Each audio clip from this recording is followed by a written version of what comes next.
Hello and welcome, you're watching UATV News. In the next 20 minutes we'll talk about the main topics and events that took place in Ukraine during this week. My name is Ina Kosinska. Good evening. This week started with International Women's Day. On March 8th, marches for equality of rights were held throughout the country.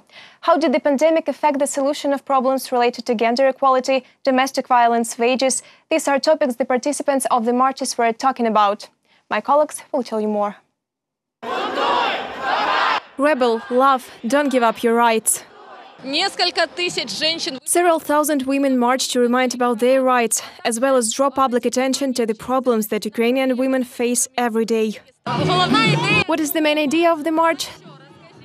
The pandemic exacerbated the crisis we are in. The level of domestic violence has almost tripled here, and this is a problem that has been ignored. The women were placed at home with their children, with their problems. Nothing is done.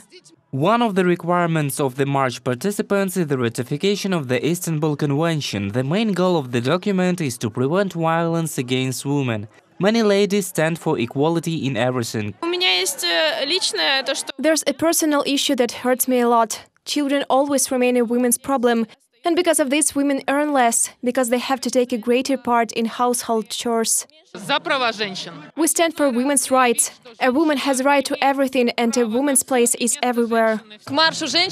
There were also men who joined the march. Each of them has their own poster with their own slogans and requirements.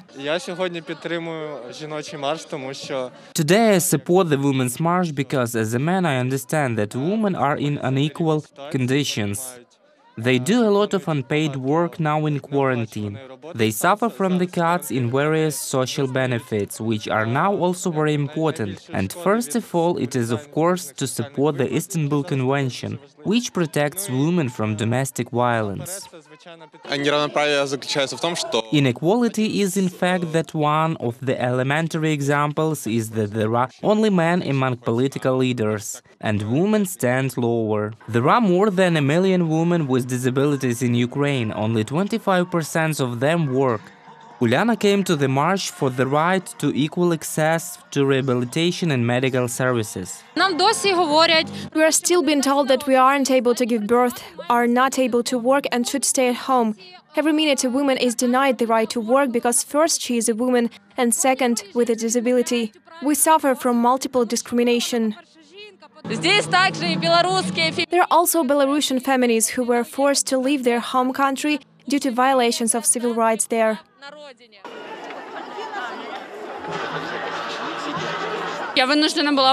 I had to leave Belarus because the repressions against non-governmental, commercial organizations became very harsh and I could no longer do my job there and feel safe. Women made a very big contribution to the revolution, and they still do it. We go out to amplify their voice, mark women political prisoners. There are currently 141 of them. We understand that there are lots of them. We want to call on the world community to pay attention to what is happening in Belarus. Some 50 people came out against discrimination, gender inequality and violence in Kherson. Organizers of the action, among other problems, note that women receive a salary 30% less than men. We know that a woman being with a man in the same office can receive completely different salary, and despite the fact that they may have the same education, they may have the same official sum assigned, but nevertheless the man will be paid more. Women's marches were held in cities of Ukraine. Thousands of people have also joined the procession online.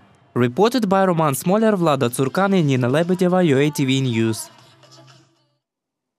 Ukraine is standing against Russian propaganda. A year ago, an alternative to the Kremlin media appeared. The Dom TV channel tells Ukrainians on the other side of the contact line about real events in our country and abroad. The president promised to increase the number of transmission towers along the contact line in eastern Ukraine in order to improve the broadcast signal. Details next. It's the same old story about the crucified boy in Slovyansk. They took a boy, he was 3 years old. He was like Jesus. They put him on the board, one of them nailed him and others were holding him. And the stories of denial of any involvement in the conflict in Donbass. There are no Russian troops in Ukraine. The Kremlin media are full of such fakes. They have been broadcast for 7 years in the territories of Donbass and controlled by Kyiv and in the occupied Crimea. These are methods of so-called information war, the president's office say. At present, the main challenge is to find the safety mean between freedom of speech, protection of freedom of speech, and at the same time protection of information security, given we live during the war. Ukraine should oppose Russian propaganda in the territories uncontrolled by Kyiv using high-quality content. That is objective information about the real state of events in Ukraine and the world. The first step was done a year ago. A year ago, broadcasting began on the temporarily occupied territories. Broadcasting of the state-owned Dom TV channel replaced the commercial channels. UATV continues working as well. I have plans about broadcasting to the Crimea, Donetsk and Luhansk regions. Will we actually put transmitters, satellites and so on?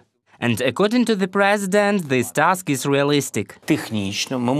Technically, we can put special towers along the contact line, the temporary demarcation line. We can do this to broadcast our TV channels. The Dom channel is just the beginning. I believe that there should be 2 or 3 channels of a kind. It seems to me that this is a big task. According to the president, Ukraine is now at the forefront of fight against fakes spread by the Kremlin media. Ukraine plans to launch a center for countering disinformation in the nearest future. Reported by Roman Smoler, UATV News. Lifetime ban on YouTube. This is what, according to President Volodymyr Zelenskyy, can be applied to TV channels that broadcast anti-Ukrainian propaganda. This topic was discussed this week at the Ukraine 30 Culture Media Tourism Forum. According to the president, Ukraine is now at the forefront of the fight against fakes that are spread by the Kremlin media, including to the territories of Donbass that are temporarily uncontrolled by Kyiv and the occupied Crimea. Ukraine is planning to launch a center for countering disinformation in the nearest future. It may become an international hub for the fight against propaganda around the globe. We have done and we continue working so that the only test chart could be seen instead of propaganda TV channels. And on the internet, in particular on YouTube, they would get a lifetime ban. Like no one else, we know what terrible consequences the stories about the crucified boys, the trains of fascist punitive forces, as so on. The main directions of the center's work are identification, response, counteraction, enlightenment and communication projects. We work together with the National Security and Defense Council of Ukraine, with the Office of the Deputy Prime Minister for Euro-Atlantic Integration, with the Ministry of Foreign Affairs, with the Ministry of Digital Development. The temporarily occupied territories of Donbass and Crimea are the part of the information space of Ukraine. It is important to keep in touch with them and with those who live in the temporarily occupied territories. Weapons of a new generation are in the arsenal of the armed forces of Ukraine. Prototypes of the Neptune anti-vessel missile system will be handed over to the Ukrainian Army this month. Considering the range of defeat of 300 kilometers, after this weapon takes up combat duty, there will be no unreachable targets for the Ukrainian military in the Black and Azov Seas. With such ranges, if you look at the map, you can hit objects like bridges, ships of the Black Sea Fleet in the Black Sea, on the coast of the base, and so on. This is a serious potential for the Navy and armed forces of Ukraine. Over 100 political prisoners, most of whom are Crimean Tatars, and almost 200 children who are left without their fathers due to persecutions by the Russian occupant forces in Crimea. The Minister of Foreign Affairs of Ukraine dedicated them a photo project, "Loyalty to oneself is not a crime." My colleagues will tell you more. He never fooled anyone, he did not kill anyone, did not undermine anything. He was never done any harm to those he knows or does not know. He loves our nation, our family. Sofia and Bekir are children of the Crimean Tatar human rights activist Amir Hussein Kuku. In 2019, a Russian court sentenced him to 12 years in a maximum security colony, falsely accusing him of terrorism. There are several hundred children like Bekir and Sofia, who were left without fathers due to the persecution in the occupied Crimea. Many of them have never seen their dad in their lives. Each of the kids has a kind of a collective trauma. 27 have serious medical diagnoses, and 12 haven't seen their fathers. The cruel state machine has already deprived 200 children of their dads. and we can't even imagine what we will have in the future. Over the years of occupation, mass raids by Russian security officials have become a commonplace for the Crimean Tatars. Every time the number of those arrested daily only increased. At the beginning of 2015, 12 children were left without their fathers. In 2016, there were 39 of them, and in 2017, 100.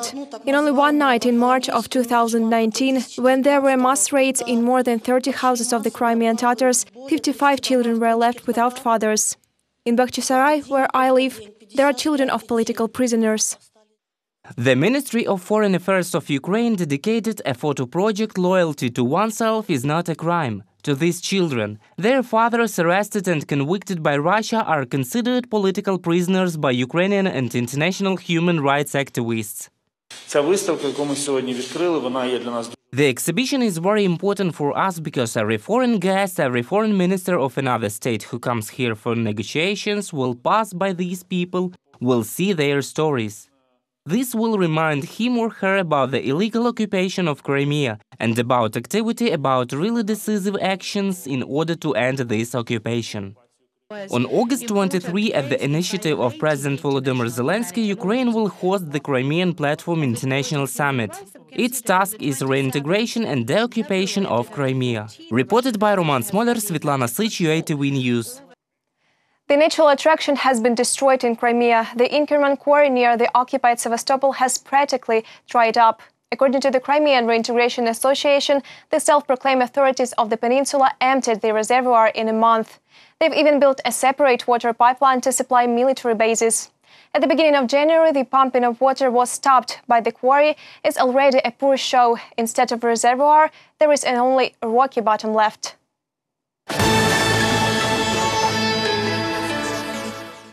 Economic security strategy. This is a plan for Ukraine until year 2025, which was approved by the Cabinet of Ministers. The document prescribes how to preserve macroeconomic stability and well-being of people in existing challenges, both external and internal. Our correspondent knows more about the possibilities of the strategy. Preservation of the independence of the National Bank and the Anti-Monopoly Committee of Ukraine and the fight against oligarchs, as well as overcoming threats for the economy associated with Russia's aggression and the occupation of Ukrainian territories. The economic security strategy defines the main tasks for maintaining the stability of the country. A transparent system of constant monitoring of economic stability and an annual assessment of the state of economic security will be introduced.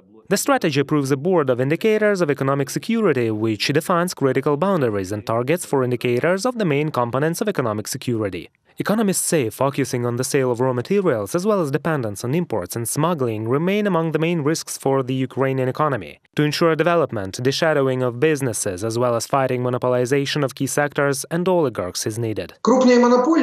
As a rule, large monopolies are companies that are in the property of rich people who, given the realities of Ukrainian politics, are oligarchs. Therefore, the independence of the Anti-Monopoly Committee is a much required element of economic security.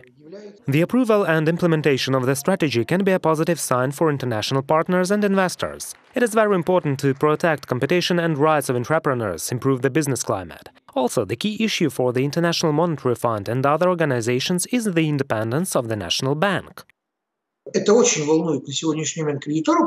This is of great concern to creditors today because there is a model accepted in the world through which the government and the central bank cooperate. If this model is violated somehow, then economic integrity and economic stability are violated.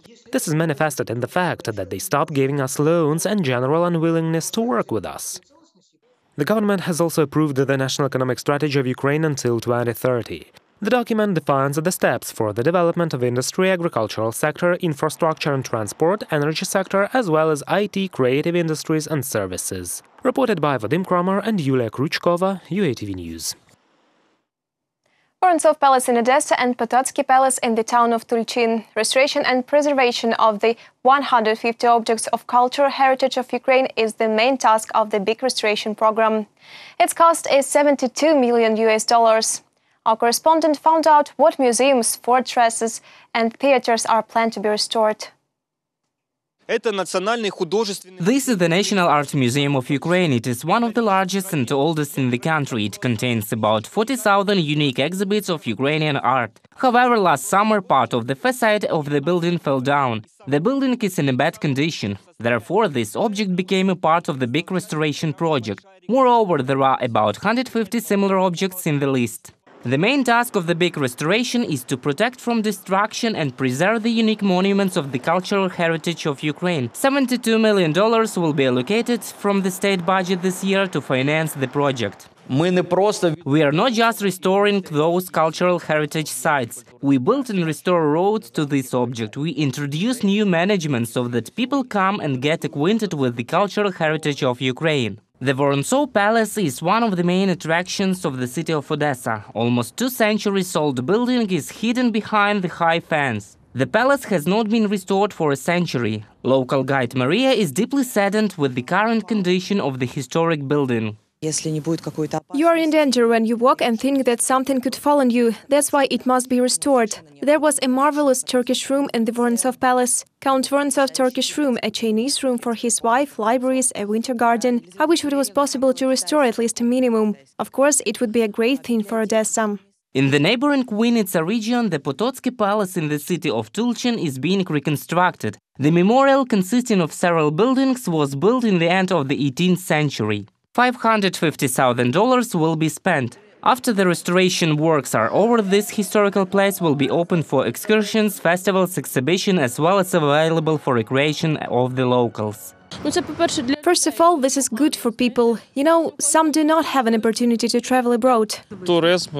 Tourism always brings money. The city's infrastructure will develop. There will still be a couple of jobs in this sphere. We have many interesting places where one can go in Vinnytsia. Another object of the big restoration is the Sharevsky Palace. This building of the early 19th century is the neo-Gothic style, is located in the Kharkiv region. It has greenhouses, gazebos, ponds and a huge park nearby. I know there is a Sharevsky Palace in Kharkiv region. Unfortunately, I haven't been there. I saw only photos. It seems to me that it is very nice there. One can make picture there, for instance. Those and other 150 objects in Ukraine are planned to be turned into tourism management with the help of the big restoration program. Travel around Ukraine is a tourist magnet. 6% of GDP plus 150 places in the international travel tourism rating, plus 50% of the flow of domestic tourists. Culture is not only in need. Culture is capable of generating profit, attracting creative industries first of all. This is a big restoration we've been talking about a lot. We start working this year. The first 150 attractions are planned to be restored within the following 3 years. Reported by Roman Smoler, Artem Holub, UATV News. That's all for this hour. See you next Friday with the most relevant and important topics about Ukraine which happened during the week. Goodbye.